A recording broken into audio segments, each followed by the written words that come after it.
তোমারে লেগেছে এত যে ভালো, চাঁদ বুঝি তা জানে, রাতেরও আধারে দোসর হয়ে তাই সে আমারে টানে, চাঁদ বুঝি তা জানে। ঠিক কিনা? বিশ্বনবী এটাই বললেন, স্ত্রীকে ভালোবাসো।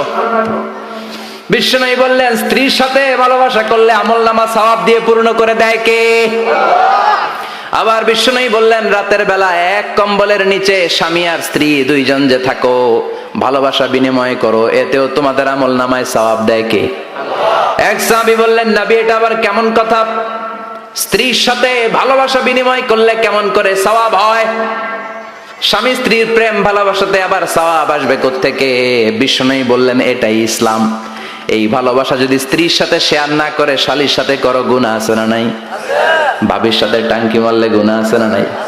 তো শালীর সাথে ভাবির সাথে যদি ভালোবাসা শেয়ার করেন, যদি গুনাহ হয়, নিজ স্ত্রীর সাথে ভালোবাসা শেয়ার করলে সওয়াব হয়। সুবহানাল্লাহ পড়েন। আপনার হাত যখন আপনার স্ত্রীর হাতের সাথে মিলান, দুই হাতের সগীরা গুনাহ মাফ করে দেয় কে?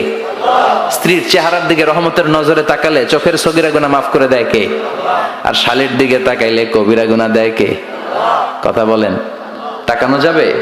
আন-নাযার সাহমুন মাসমুম মিন সিহামি ইবলিস। দৃষ্টি হচ্ছে শয়তানের বিষ মাখানো তীরবানের মধ্য থেকে একটা ভয়ঙ্কর তীরবান।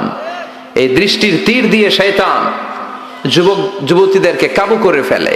এজন্য আমার যুবক ভাইয়েরা, তোমাদের এই স্মার্টফোন গুলোর ভিতরে ইন্ডিয়ান নায়িকাদের কোমর দুলানো ড্যান্স রাখা যাবে না। চিল্লায় বলো ঠিক কিনা?